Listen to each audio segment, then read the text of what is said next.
जंगल में जाकर गाय वरुण से बोली, तुम स्वस्थ हो चुके थे। अगर तुम चाहते तो बलराम को पीट सकते थे। हाँ, जानता हूं कि मैं बलराम को पीट सकता था और उसके साथियों को भी पीट सकता था, पर मुझे डर था कि वो मेरे पीछे से नुकसान पहुंचाने का प्रयास करते। तुमने मेरे लिए अपने घर को छोड़ दिया। अरे, जब मैं भूखा था ना, तो मैंने तुम्हारा ही दूध पिया था। तुम्हारा मुझ पर एहसान है जो मैं अपनी जान देकर भी नहीं चुका सकता। काश मैं अपने असली रूप में होती तो तुम्हें ये दिन नहीं देखना पड़ता। ये सुनकर वरुण चौंक गया और गहरी सोच में डूबते हुए बोला, आखिर तुम हो कौन? मतलब मनुष्य की आवाज में कैसे बोल सकती हो? थोड़ा बताओ ना, कौन हो?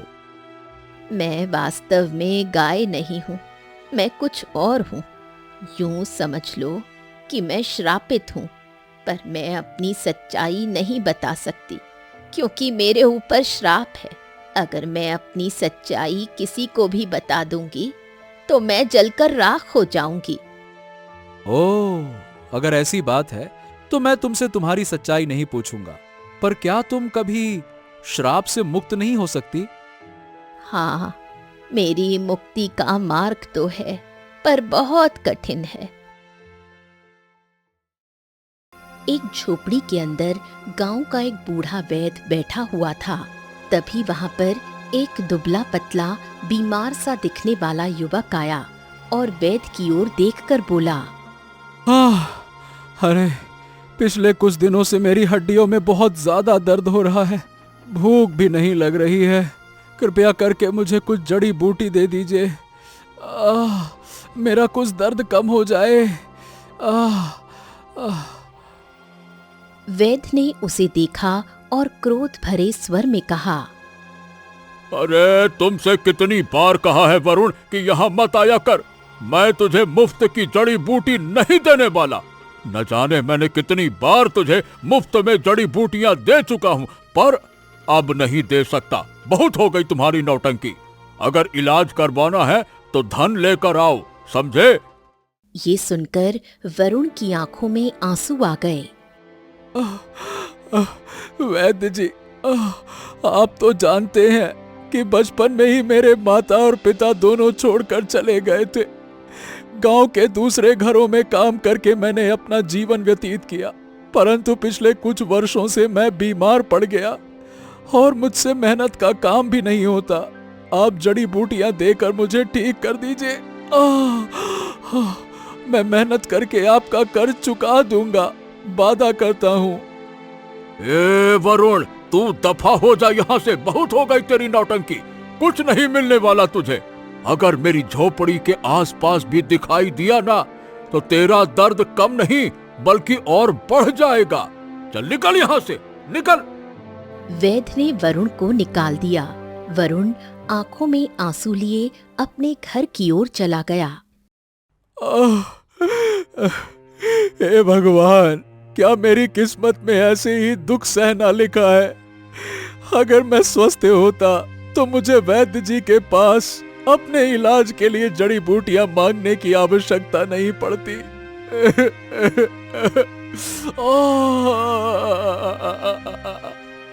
इतना कहकर वरुण फूट फूट कर रोने लगा और रोते रोते ही वो कब सो गया उसे पता ही नहीं चला। अगली सुबह वरुण सोकर उठा। वो घर के बाहर गया ही था कि तभी गांव का सबसे दबंग व्यक्ति बलराम वहां पहुंचा। बलराम की नजर काफी समय से वरुण के घर पर टिकी हुई थी। देखो वरुण, मुझे पता लगा कि कल तुम वैद्य जी के पास गए थे जड़ी बूटियां मांगने के लिए, अपने इलाज के लिए, परंतु उन्होंने तुम्हें बुरी तरह से अपमानित करके भगा दिया क्योंकि तुम्हारे पास धन नहीं था। अरे, मैंने तुमसे कितनी बार कहा है कि धन लेकर अपना इलाज कराओ, इलाज कराओ। तुम बीमार हो, तुम्हें इलाज की जरूरत है, समझते क्यों नहीं हो? अरे देखो बलराम भैया, मैं अच्छी तरह से जानता हूँ कि तुम मेरी मदद क्यों करना चाहते हो। इसमें भी तुम्हारा स्वार्थ छिपा है। मदद के बहाने तुम मेरा घर लेना चाहते हो, और इससे पहले भी गांव के न जाने कितने लोगों के घर तुम छीन चुके हो। बलराम क्रोधित हो गया। वाह रे वाह, है तो तू ससुरा बीमार, लेकिन तेरी बुद्धि और जबान दोनों कैंची की तरह चलती हैं कचर कचर। देख भाई, अब तू जानता ही है तो एक बात कान खोल कर सुन ले। मैं तुझे तेरे घर के लिए थोड़ा सा धन दे रहा हूँ। मेरी बात मान ले बेटा, कुछ धन लेकर अपना घर मुझको दे दे, नहीं तो मैं ये घर तुझसे जबरदस्ती छीन लूंगा। और तू जानता है कि गांव में कोई भी मेरे खिलाफ नहीं बोलेगा। मेरा शरीर भले ही बीमारी से ग्रस्त हो, पर मैं तुमसे नहीं डरता हूँ बलराम भैया। मैं अपना घर तुम्हें कभी नहीं दूंगा। अगर मैं तुम्हें अपना घर दे दूंगा तो मैं रहूंगा कहाँ? अरे तो खुशी खुशी नहीं देगा तो रोगा कर देगा, बड़ा या नहीं देगा। याद रख, आज के बाद गांव में कोई भी तेरी मदद नहीं करेगा, और जो भी मदद करेगा वो मेरा दुश्मन होगा, दुश्मन। इतना कहकर बलराम गुस्से में चौपाल पर गया और मुखिया की ओर देखकर बोला, सुन लो गांव वालों सब, मुखिया जी, मैं एक ऐलान करना चाहता हूँ, और चाहता हूँ कि मेरा ये ऐलान गांव के हर घर तक पहुँचा दिया जाए। अरे क्या बात है बलराम दादा, क्या बात हो गई? आप इतने गुस्से में क्यों हो? मेरी बात ध्यान से सुनो मुखिया जी, फालतू की बात मत करो। सुनो, मैं ऐलान करता हूँ कि आज के बाद हमारे गांव का कोई भी व्यक्ति उस बीमार वरुण की सहायता करेगा या उस पर तरस खाकर उसे भोजन देगा तो वो सीधा सीधा मेरा शत्रु होगा, और जो भी वरुण के साथ भलाई करने की सोचेगा मैं उसको छोड़ूंगा नहीं। मेरी बात कान खोल कर सुन लो तुम सब लोग। मुखिया ने बलराम की बात मानते हुए पूरे गांव में ऐलान करवा दिया। गांव के सभी लोग बलराम के ऐलान को सुनकर डर गए। शाम के समय वरुण हमेशा की तरह सुखिया चाचा के घर पर चला गया। सुखिया चाचा वरुण पर तरस खाकर रात को उसे कुछ खाने को दे दिया करते थे। यहाँ से चले जाओ वरुण, चले जाओ बेटा, चले जाओ। सुखिया चाचा, मैं सुबह से भूखा हूँ। अरे बेटा, मैं जानता हूँ, लेकिन मैं तुम्हें चाह कर भी खाना नहीं दे सकता। अगर ये बात बलराम को पता लग गई तो वो मेरे बेटों का जीना हराम कर देगा। अरे भैया, उससे दुश्मनी मोल लेना मेरे बस की बात नहीं है। तुम चले जाओ यहाँ से, और यहाँ कभी मत आना बेटा, जाओ जाओ। वरुण की आंखों में आंसू आ गए और वो वहां से निकल गया। वरुण सारे गांव के दरवाजे खटखटाता रहा, परंतु किसी ने भी वरुण को खाना नहीं दिया। दुख के कारण वो अपने घर पर आ गया। अरे रे, पहले तो गांव वाले मदद कर भी दिया करते थे, परंतु अब गांव वालों ने भी मदद करना छोड़ दिया है। शायद मेरी किस्मत में भूखा रहना ही लिखा है। वरुण रोते रोते सो गया। अगली सुबह वरुण उठा तो देखा कि सारा गांव मंदिर में एकत्रित है। वरुण ने एक व्यक्ति से पूछा, हाँ, ये क्या हुआ? आज मंदिर में सारे गांव वाले एकत्रित क्यों हैं? अरे तुम्हें नहीं मालूम क्या वरुण, हमारे गांव में आज एक बहुत ही चमत्कारी साधु बाबा आए हुए हैं। अरे भाई, वो लोगों का हाथ देखकर उनका भविष्य बता दे रहे हैं। हाँ, मुझे तो लगता है कि तुम्हें भी उनके पास जाना चाहिए और अपना हाथ दिखाना चाहिए और पूछो कि तुम्हारे भविष्य में क्या लिखा है। देखो, हालांकि सभी को पता है कि तुम्हारा भविष्य कुछ नहीं है। तुम ऐसे ही मरोगे सड़ सड़ के बीमारी से। ये सुनकर वो व्यक्ति वरुण का मजाक उड़ाकर चला गया। वरुण की आंखों में आंसू आ गए। कुछ देर में वरुण मंदिर की ओर बढ़ गया। और साधु महाराज के सामने बैठ गया। साधु वरुण की ओर देखकर मुस्कुराते हुए बोले, हरिओम हरिओम हरिओम।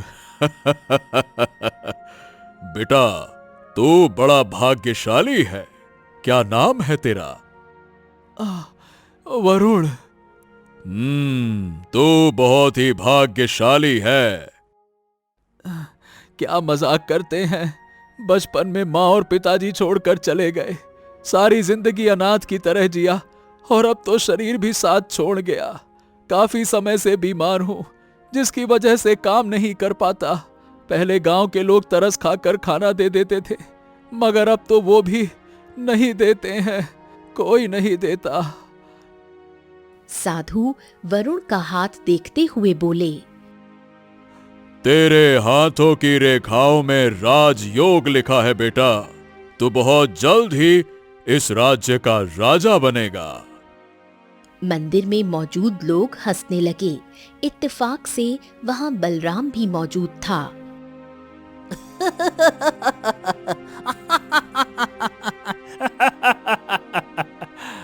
अरे ओ साधु महाराज, मैं तो ये सोच रहा था कि आप वास्तव में कोई चमत्कारी पहुंचे हुए साधु महाराज हैं, पर आपकी इस बात ने मुझे चिंता में डाल दिया कि आपके चमत्कार के बारे में जो बातें प्रसिद्ध हैं वो सत्य भी हैं या फिर नहीं।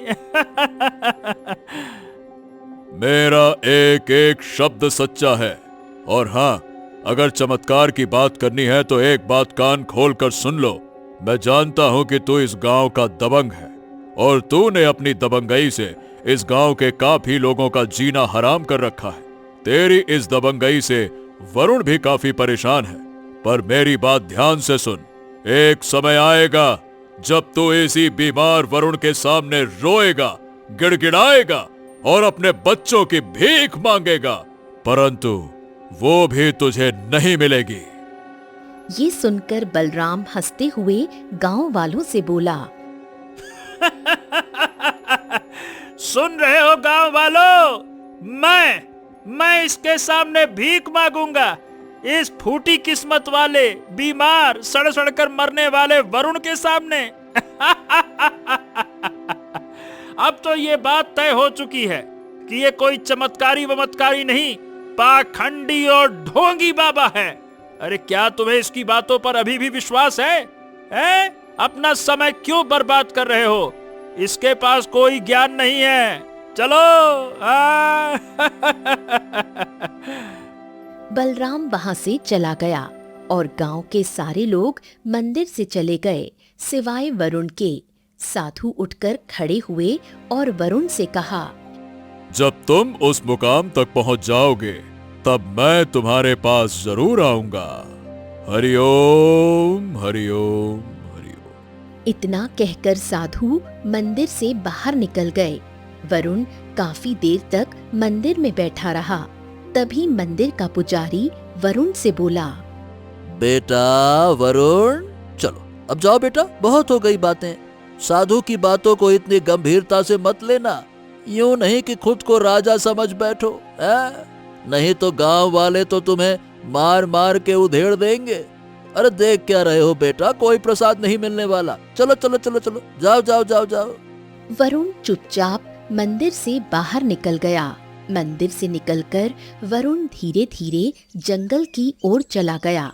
उसकी आंखों में आंसू थे और दिमाग में साधु की बातें चल रही थीं। वरुण चलते चलते कब घने जंगल में पहुंच गया, उसे पता ही नहीं चला। वरुण एक पेड़ के नीचे बैठ गया। समझ नहीं आ रहा कि किस पर विश्वास करूं और किस पर नहीं।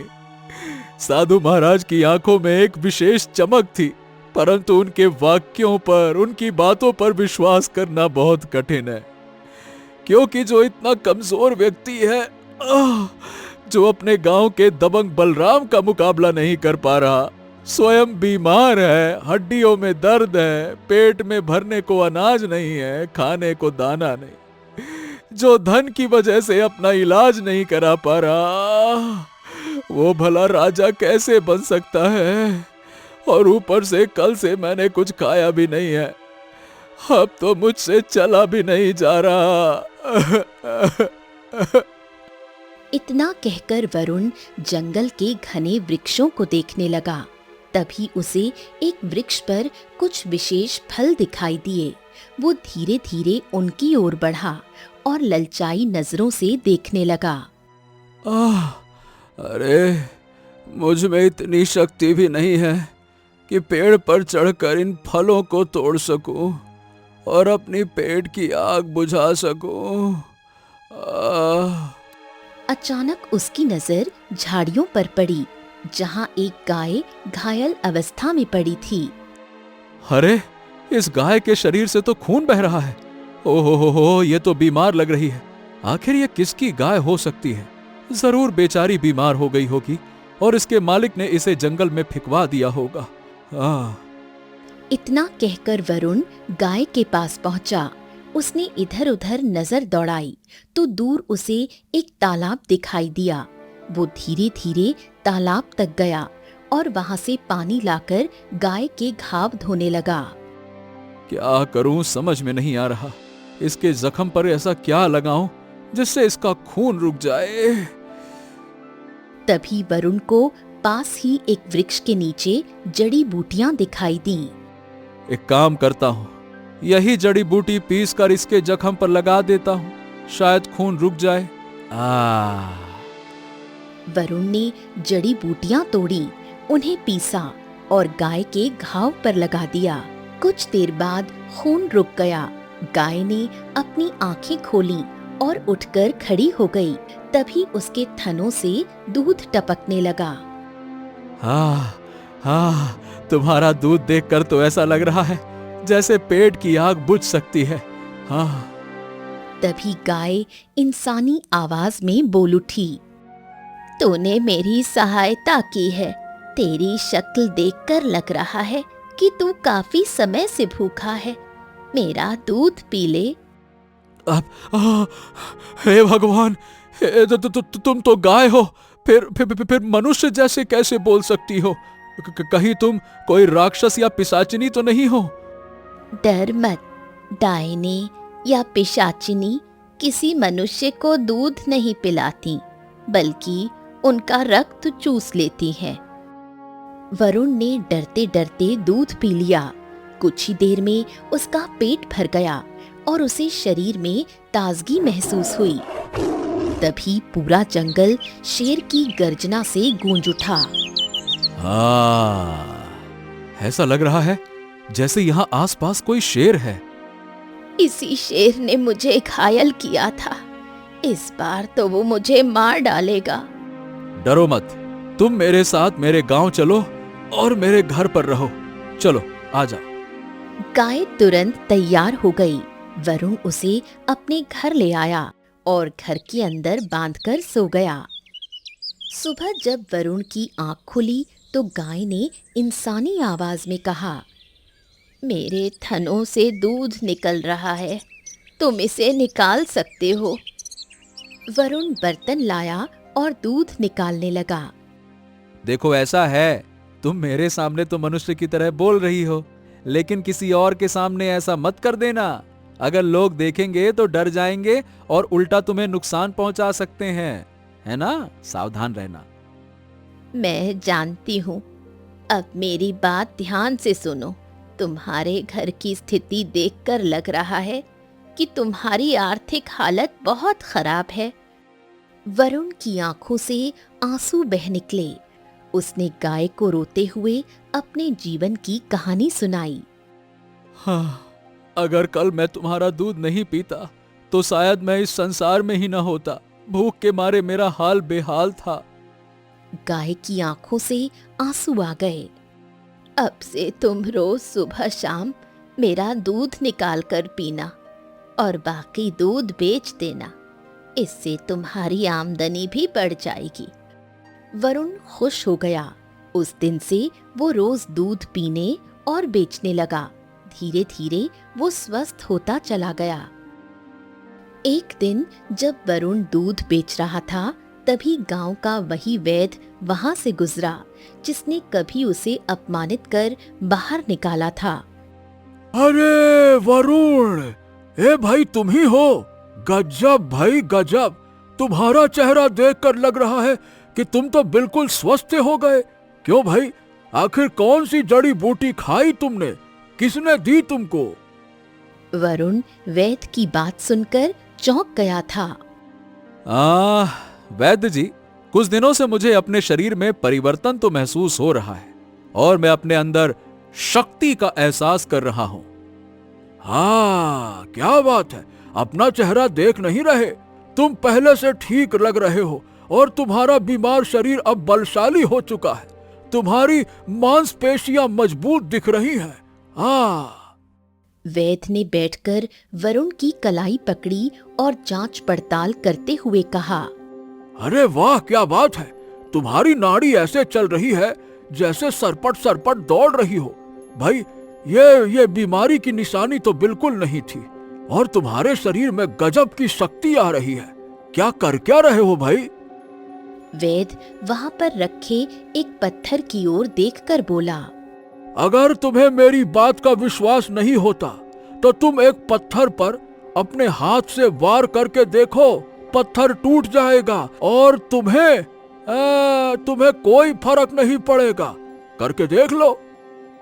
अरे पागल हो गए हैं क्या वैद्य जी? मेरे हाथ से खून निकल आएगा। नहीं नहीं नहीं नहीं नहीं। अरे मेरी बात पर विश्वास तो करो।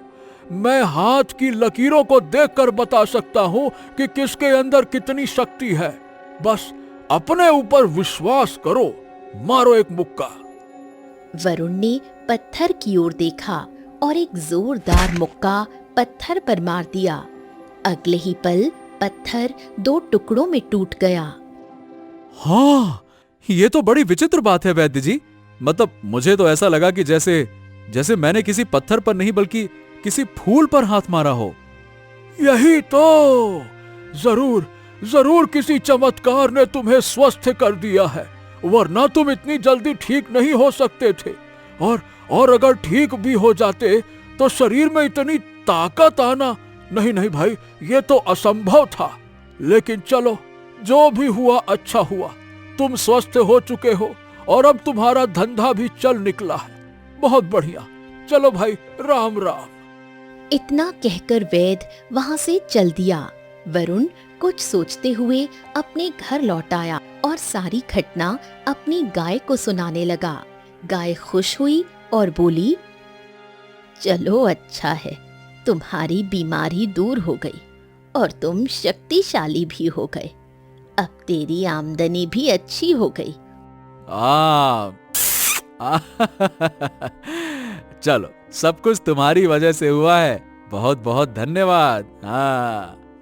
उसी समय बलराम कुछ साथियों के साथ वहां आ पहुंचा। वो वरुण की ओर देखकर बोला, क्यों रे वरुण, मैंने सुना है कि तू आजकल गांव का सबसे बड़ा दूध वाला बन गया है और गांव में दूध बेच रहा है। तेरी हालत देखकर तो ऐसा लगता है जैसे तू बीमारी से ठीक हो गया है। पर मेरी बात कान खोल के सुन ले, मुझे इस बात से कोई फर्क नहीं पड़ता। वैसे एक बात तो बता, ये गाय तू कहां से उठा लाया रे? चोरी करके लाया है ना? हैं? ए बलराम, अपनी जबान को लगाम दे और चुपचाप यहां से चला जा। जब मैं बीमार था तब भी मैंने कभी चोरी नहीं की और चोरी करना तेरा काम होगा, मेरा नहीं, समझा? बलराम और क्रोधित हो गया। वाह रे वाह, बलराम भैया से सीधा बलराम। देख वरुण, मैं तुझे आखिरी मौका देता हूँ, अगर मेरी बात मान लेगा तो ठीक है, नहीं तो मैं तुझे तेरे घर से धक्के मार कर निकाल दूंगा। समझ रहा है ना? वरुण अब शक्तिशाली हो चला था। वो गुस्से से बलराम की ओर देखकर बोला, बिल्कुल समझ रहा हूं। और सुन, मैं यहां पे खड़ा हूं। अगर तेरे में जरा सी भी हिम्मत हो तो ये ले मेरा हाथ पकड़ और मुझे खींच के बाहर निकाल के तो दिखा। अरे तू जरा हाथ लगा के देख ले, बस। ये ले, आजा आजा। बलराम ने गुस्से में बढ़कर कहा, अरे तेरी ऐसी की तैसी, एक ही मुक्के में तेरी सारी अकड़ मिटा दूंगा। तेरी ले। दोनों के बीच बढ़ती तनातनी और बढ़ गई। अचानक वरुण ने एक जोरदार मुक्का मार दिया। बलराम बिजली की रफ्तार से पीछे गिरा और उसका सिर दीवार से टकरा गया।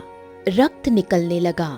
बलराम ने दर्द और आश्चर्य से वरुण की ओर देखा और अपने साथियों से बोला, अरे दादा रे दादा, इसमें तो गजब की शक्ति आ चुकी है। ए भैया, इसको नहीं, इसकी गाय को मारो, क्योंकि इसी गाय के दूध को बेचकर इसकी आमदनी हो रही है ना।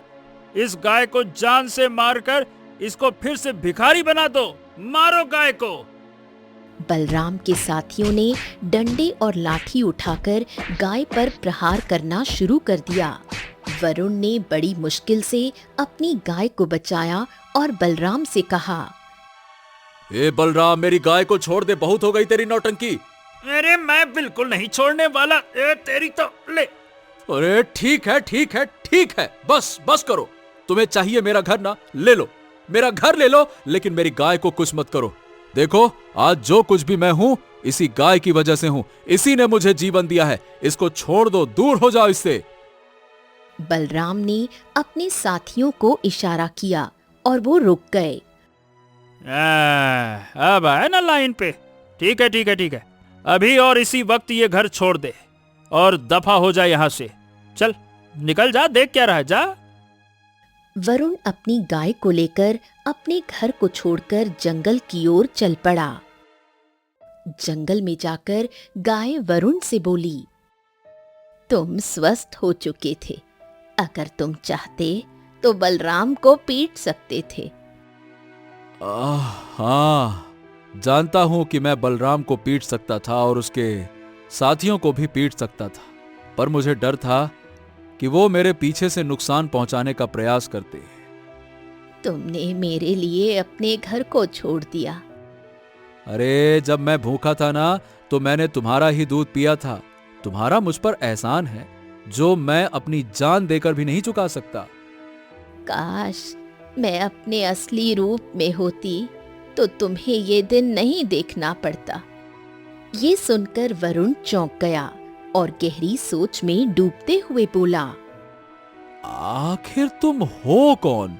मतलब मनुष्य की आवाज में कैसे बोल सकती हो? थोड़ा बताओ ना, कौन हो? मैं वास्तव में गाय नहीं हूँ, मैं कुछ और हूँ। यूं समझ लो कि मैं श्रापित हूँ, पर मैं अपनी सच्चाई नहीं बता सकती क्योंकि मेरे ऊपर श्राप है। अगर मैं अपनी सच्चाई किसी को भी बता दूंगी तो मैं जलकर राख हो जाऊंगी। ओह, अगर ऐसी बात है तो मैं तुमसे तुम्हारी सच्चाई नहीं पूछूंगा, पर क्या तुम कभी श्राप से मुक्त नहीं हो सकती? हाँ, मेरी मुक्ति का मार्ग तो है, पर बहुत कठिन है। अरे तो कितना भी कठिन क्यों ना हो, मैं वो कार्य जरूर करूंगा। बताओ, तुम्हारा श्राप कैसे दूर हो सकता है? बताओ। यहाँ से कुछ दूर एक तालाब है जिसे परियों का तालाब कहते हैं। तालाब के नजदीक एक चांदी का कमल खिलता है। उस चांदी के कमल की रक्षा परियां करती हैं। यदि वो चांदी का कमल मुझे खिला दिया जाए तो मैं श्राप से मुक्त हो सकती हूँ। पर चांदी का कमल पाना आसान नहीं है, क्योंकि हर कमल की रक्षक परी उस कमल को तोड़ने वाले से एक ऐसा बलिदान मांगती है जो आज तक कोई दे ही नहीं पाया। चलो, अब मैं कामयाब होकर ही लौटूंगा। वो परी मुझसे चाहे जितना बड़ा बलिदान मांगे मैं दे दूंगा, पर मैं तुम्हें श्राप से मुक्त करके रहूंगा। मेरा वादा है तुमसे, और यही तुम मेरा इंतजार करना। इतना कहकर वरुण तालाब की ओर चल पड़ा। कुछ देर बाद वरुण एक तालाब के सामने खड़ा हुआ था, जिसके किनारे बहुत सारे चांदी के कमल खिले हुए थे। वरुण ने एक चांदी का कमल तोड़ने का प्रयास किया ही था कि वहां अचानक एक रंग बिरंगी परी प्रकट हुई। वो परी मानो उसी कमल की रक्षक थी। मानव, इस चांदी के कमल को प्राप्त करने से पहले तुझे एक बलिदान देना होगा। क्या तू बलिदान देने के लिए तैयार है? हाँ, मैं तैयार हूं। सोच ले, मैं जो बलिदान मांगूंगी तो वो दे नहीं पाएगा। आज तक किसी मनुष्य ने ये बलिदान नहीं दिया। मुझे आजमा कर देखो, मैं बलिदान दूंगा। बोलो, क्या मांगती हो? मैं जानती हूँ कि तू पहले बेहद बीमार था और बहुत ही गरीब, हर तरफ ठुकराया हुआ। यदि तू इस चांदी के कमल को तोड़ेगा तो तेरा स्वास्थ्य फिर से गिर जाएगा और तू फिर से वही बीमार वरुण बन जाएगा।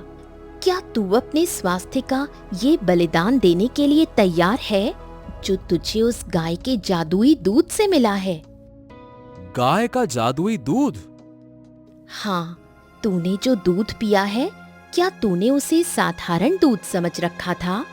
वो जादुई दूध था। पर ये मेरा मुद्दा नहीं है। मेरा मुद्दा ये है, यदि तू कमल तोड़ेगा तो फिर से कमजोर हो जाएगा और समाज की ओर से ठुकराया जाएगा। क्या तू अपने स्वास्थ्य का बलिदान देगा? वरुण कुछ देर चुप रहकर बोला। हाँ। अगले ही पल वरुण को शरीर में कमजोरी महसूस होने लगी और वो झुक गया। परी मुस्कुराई और बोली, तू पहला मनुष्य है जिसने इतना बड़ा बलिदान दिया। ये कमल अब तेरा है। आधा कमल तोड़ते ही वरुण और अधिक कमजोर हो गया। वो सीधे उसी स्थान पर पहुंचा जहां गाय बैठी थी। तभी वहां अचानक गांव का एक व्यक्ति आ पहुंचा। अरे वरुण, ये क्या? अरे भाई, तू फिर से कमजोर हो गया। पर तुम जंगल में क्या कर रहे हो? मुझे बलराम ने बहुत मारा, मेरा घर छीनकर घर से बाहर निकाल दिया। हो, बहुत अफसोस हुआ। अच्छा सुनो, क्या तुमने खबर सुनी है? कैसी खबर? हमारे राज्य के महाराजा राजा धीरज ने ऐलान किया है कि यदि कोई भी उनकी पुत्री राजकुमारी चंद्रलेखा, जो कि काफी समय से बीमार हैं और होश में नहीं आ रहे, उन्हें स्वस्थ कर देगा तो वो उसे ढेर सारा इनाम देंगे। देखो, मैं खुद दूसरे देश के वैद्य से जड़ी बूटी खरीद कर लाया हूँ। प्रयास करूंगा, क्या पता राजकुमारी चंद्रलेखा ठीक ही हो जाए और ढेर सारा इनाम मिल जाए, है ना? चलो, मैं चलता हूँ, ध्यान रखना अपना। हाँ। इतना कहकर वो व्यक्ति जड़ी बूटी दिखाता हुआ वहां से चला गया। वरुण धीरे धीरे कदमों से गाय के पास आया और चांदी का कमल दिखाते हुए बोला, हाँ लो, मैं चांदी का कमल तोड़ लाया। गाय ने चांदी का कमल देखा। उसकी आंखों में आंसू आ गए। तो तुमने अपने स्वास्थ्य का बलिदान दे दिया। हाँ। सोच लो, अगर मैं चांदी का कमल अभी खा लूंगी तो मैं अपने असली रूप में आ जाऊंगी। अरे मैं तो यही चाहता हूं कि तुम श्राप से मुक्त हो जाओ, बस। लेकिन मैं चाहती हूँ कि तुम मेरा दूध राजा धीरज की पुत्री चंद्रलेखा को पिलाओ। मेरा दूध पीकर वो स्वस्थ हो जाएगी। राजा धीरज तुम्हें ढेर सारा इनाम देंगे। इसके बाद तुम मुझे ये चांदी का कमल खिला देना, तब मैं अपने असली रूप में आ जाऊंगी। ठीक है, पर उसके लिए तुम्हें राजमहल चलना होगा, क्योंकि यदि मैं दूध लेकर जाऊंगा तो वो तब तक खराब हो जाएगा। वरुण गाय को लेकर सीधे केशव नगर राज्य के महल जा पहुंचा। राजा धीरज सिंहासन पर बैठे थे। कौन हो तुम? महाराज की जय हो। मेरा नाम वरुण है महाराज। मेरे पास ये गाय है। इसके दूध में अद्भुत जादू है।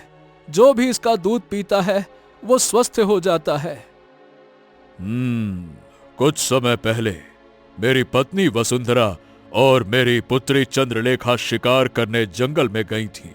वो वापस नहीं आई।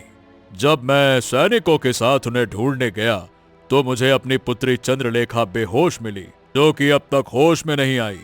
और मेरी पत्नी वसुंधरा, वो तो अभी तक मिली ही नहीं। बस तब से मैं चिंता में हूं। क्योंकि जब तक मेरी पुत्री होश में नहीं आ जाती मुझे ये पता नहीं चल सकता कि मेरी पत्नी गई कहाँ। वरुण ने गाय का दूध लेकर राजा धीरज को दे दिया। राजा धीरज अपनी पुत्री चंद्रलेखा के कक्ष में पहुंचे। उन्होंने उसे गाय का दूध पिला दिया। गाय का दूध पीते ही राजकुमारी चंद्रलेखा अचानक होश में आ गई। हाँ अरे मेरी पुत्री, तुम स्वस्थ हो गई बेटा। अरे वाह वाह वाह वाह, क्या बात है, क्या बात है। मैं तुम्हें उस व्यक्ति से मिलवाता हूँ जिसकी वजह से तुम ठीक हुई हो। हाँ चलो बेटा, आ जाओ आ जाओ आ जाओ आ जाओ। राजा धीरज अपनी पुत्री को लेकर राज दरबार आए। गाय ने वरुण से कहा, अब तो तुम मुझे चांदी का कमल खिला सकते हो। वरुण ने तुरंत गाय को चांदी का कमल खिला दिया। अगले ही पल गाय रंग बिरंगी आभा से एक सुंदर स्त्री में बदल गई। वो स्त्री कोई और नहीं बल्कि वसुंधरा थी। वसुंधरा, ये सब क्या था? तुम गाय के रूप में कैसे आ गई? तभी वहां अचानक वही साधु प्रकट हो गया जो वरुण को मंदिर में मिला था। साधु को देखकर वरुण चौंक गया। साधु को देख वसुंधरा और चंद्रलेखा भी स्तब्ध रह गईं। मैं बताता हूँ महाराज, सच्चाई क्या है। सच्चाई ये है कि आपकी पत्नी और पुत्री चंद्रलेखा जंगल में शिकार करने गईं। शिकार के दौरान चंद्रलेखा की नजर एक गर्भवती गाय पर पड़ गई। उसने उस पर तीर चलाने की सोची और आपकी पत्नी वसुंधरा ने उसका साथ दिया। चंद्रलेखा ने अपना तीर चलाकर उस गर्भवती गाय को मार दिया और उसके बच्चे को अनाथ कर दिया। उस समय मैं ये पूरा दृश्य देख रहा था। मुझे बहुत क्रोध आया। मैंने चंद्रलेखा को बीमारी का श्राप दिया। वो बेहोश हो गई और आपकी पत्नी वसुंधरा को गाय बनने का श्राप दिया ताकि वो गाय बनकर उसके दुख दर्द को समझ सके। ये सुनकर राजा धीरज और वरुण पूरी तरह से चौंक पड़े। गाय बनने के बाद तुम्हारी पत्नी वसुंधरा रोने लगी। तब मुझे उस पर दया आ गई और मैंने कहा, तेरी पुत्री चंद्रलेखा की बीमारी भी तेरे दूध से ही ठीक होगी। और यदि कोई भी मनुष्य जादुई तालाब के किनारे खिले चांदी के कमल को तोड़कर लाए और वो गाय बनी आपकी पत्नी उसे खा ले तो वो श्राप से मुक्त हो सकती है। तभी वहां वही परी प्रकट हो गई। बलिदान एक परीक्षा थी। तू परीक्षा की कसौटी पर खरा उतरा, इसलिए तुझे तेरा स्वास्थ्य वापस मिलता है। अगले ही पल वरुण फिर से स्वस्थ हो गया। परी रंग बिरंगी आभा से वहां से गायब हो गई। वरुण, तुम्हारी वजह से मेरी पत्नी और मेरी पुत्री वापस मिली है मुझे। मैं तुम्हें इस राज्य का अगला राजा घोषित करता हूँ और अपनी पुत्री चंद्रलेखा का विवाह तुमसे करता हूँ। देखा, मैंने कहा था ना कि तुम इस राज्य के भविष्य के राजा हो। हरिओम हरिओम। इतना कहकर साधु रंग बिरंगी आभा के साथ गायब हो गया। वरुण का विवाह राजकुमारी चंद्रलेखा से संपन्न हुआ। राजमहल खुशियों से गूंज उठा। कुछ समय बाद वरुण ने सैनिकों को आदेश देते हुए कहा, सैनिकों, मेरे गांव के बलराम को घसीटते हुए दरबार में लेकर आओ।